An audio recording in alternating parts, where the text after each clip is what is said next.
So on the channel before, I have discussed some of the more underrated players in the NHL, but in today's video, I'm going to do something a little bit different, but it is still kind of similar. These are 10 players who I think often get overlooked, and what I mean by that is when you think of their team, they're probably not the first player that comes to your mind. They either play behind superstars or play behind some of the more popular guys in the league, and that is what I think about when I think of overlooked players, but these guys are still some of the elite players in the league and definitely should get a lot of recognition for their contributions that they make to their team. And in this video, this is going to be 10 players instead of the usual 5 that I do, because I feel like I spend too much time talking about one player in those videos. So now I'm gonna, spend a little bit less time talking about individual players, but just have more players per video. So I hope you guys like that format, and without further ado, let's get right into the video. Starting off the video with Gabe Landeskog from the Colorado Avalanche, and I think a big reason why he gets overlooked is because he's kind of the third wheel of that McKinnon, Rantanen, and Landeskog line, but he definitely is an important part of it, and I just think the way he's handled the situation that he was kind of thrown into after being drafted by the Avalanche has been very impressive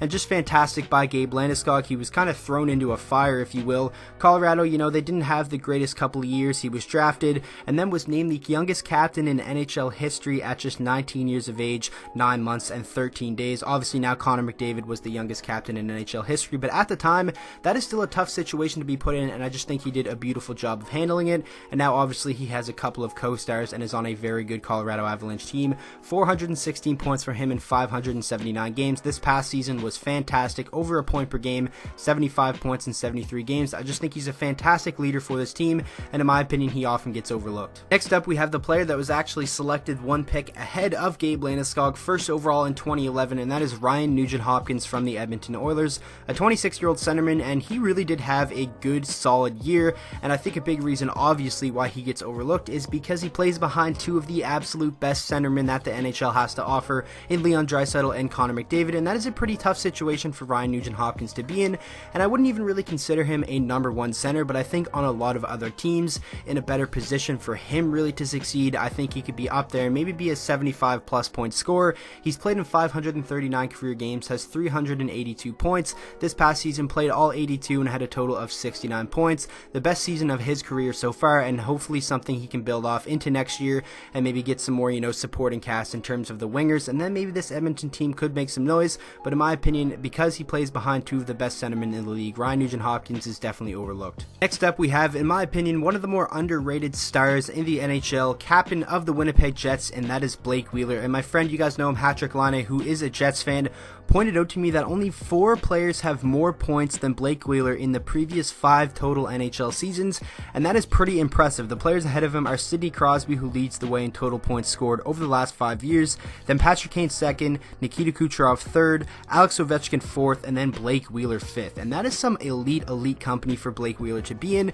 And obviously he doesn't get a lot of recognition because he plays on a team with a lot of other very popular forwards like Patrick Laine, Nikolai Ehlers, Mark Scheifele, Kyle Connor, and all those guys, but you could argue that Blake Wheeler is the most important piece right now of that core. He's played in 860 career NHL games, 696 points. He was a little bit of a late bloomer, wasn't a star as a young player, but obviously now is one of the best players in the league. This past season, 91 points in 82 games, and I just think it's crazy that he doesn't get a lot more recognition or really accolades for how good he's been over the past couple of seasons. So in my opinion, that makes him one of the more overlooked players in the league. The next player we're going to talk about is Jonathan Huberdeau from the Florida Panthers, and I would even say his career has been overlooked so far because for a number 3 pick, he was a little bit underwhelming in his first couple of seasons, but obviously this year he broke out in a huge way with 30 goals and 62 assists for 92 total points in all 82 games. His career high before that was 69 points in 82 games in the 2017-18 season, and I don't even really hear people talking about him when they bring up guys that had a breakout year,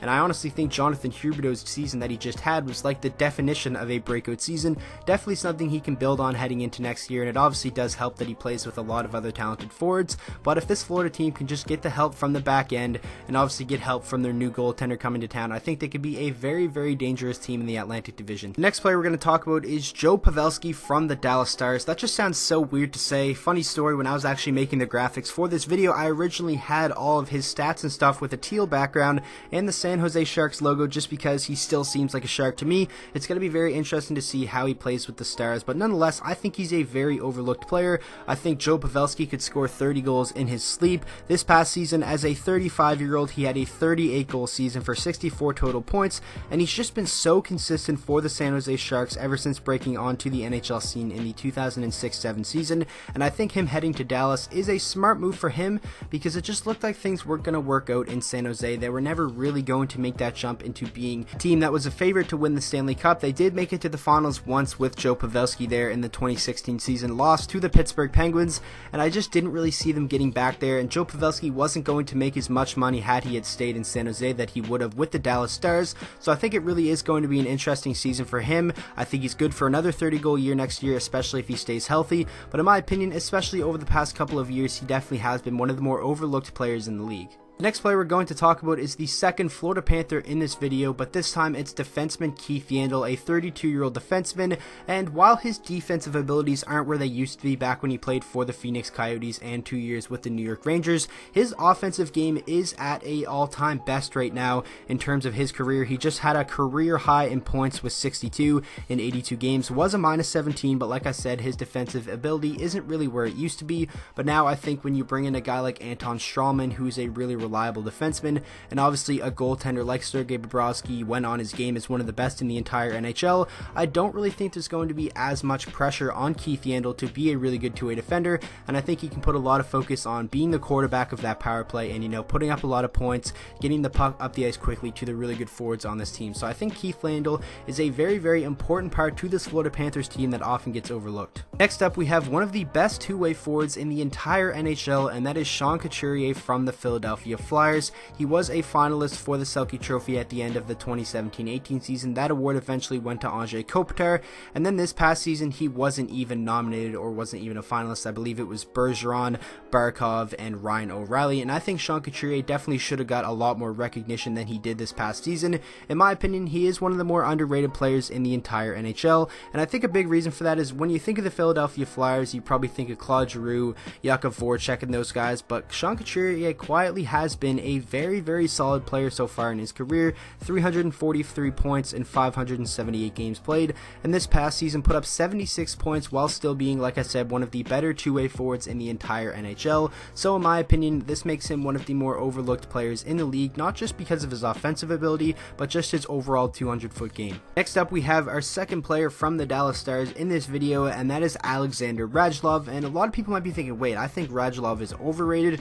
and I could have said the same thing, but that is back when he played, for the Nashville Predators and the Montreal Canadiens, when there was all that debate of when he went back to the KHL and then when he returned. But I think over the past 2 seasons, he's kind of just flown under the radar as Dallas's third best player and just really thrived in that position. He has 300 points in 382 total career games. Like I said, a lot of his career was played over in the KHL, and this past season, a 72-point year, matching his total from a year prior, and I just think he's been an amazing third wheel for Tyler Seguin and Jamie Benn, and you could honestly argue that Alex Radulov was the better player than Jamie Benn this past season. I think if Dallas wants to, take another step and be a playoff team once again and really do some damage when they get there, they need that Jamie Benn from the 2017-18 season. They can't have him not even reaching 60 points. They definitely need more from Jamie Benn, but Alex Radulov, like I said, has just been kind of a hidden gem for them over the past 2 seasons, and in my opinion, he's kind of been overlooked. Next up, from the New Jersey Devils, we have Kyle Palmieri, and when you're thinking about the New Jersey Devils, obviously you think of Nico Hischier, Taylor Hall,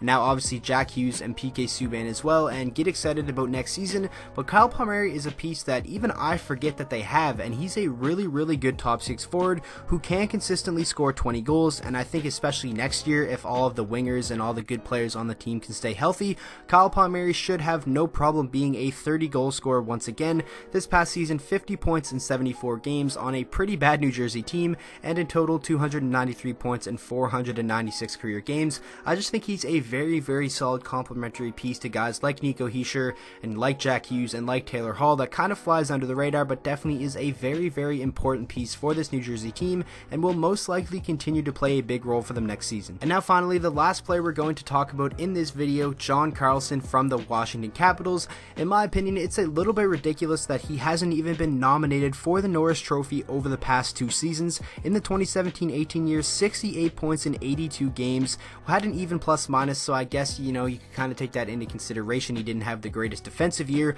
but this past season, he upped that point total by 2 points, hit the 70 mark for the first time in his career, and was a plus 21, was out there shutting down the other team's best player on any given night. And I think it honestly is a little bit crazy that John Carlson didn't get more recognition or even be a finalist for the Norris Trophy this past season. He's one of the more underrated defensemen in the entire league, in my opinion. He's a big part of this Washington Capitals team and why they are so good, so for that reason I think he's very, very overlooked. So that is going to wrap up today's video. I really hope you guys did enjoy. Thank you so much for all the support lately. We just hit 13,000 subscribers. My goal is maybe be up there around 20k by the start of the NHL season. I know that's kind of far-fetched, but I always like to set my goals high and just have a lot of motivation to continue to make good videos. I hope you guys all enjoyed today's video. If you got this far, make sure to drop a like on it and subscribe to the channel for daily NHL content, and I will see you guys all in the next video.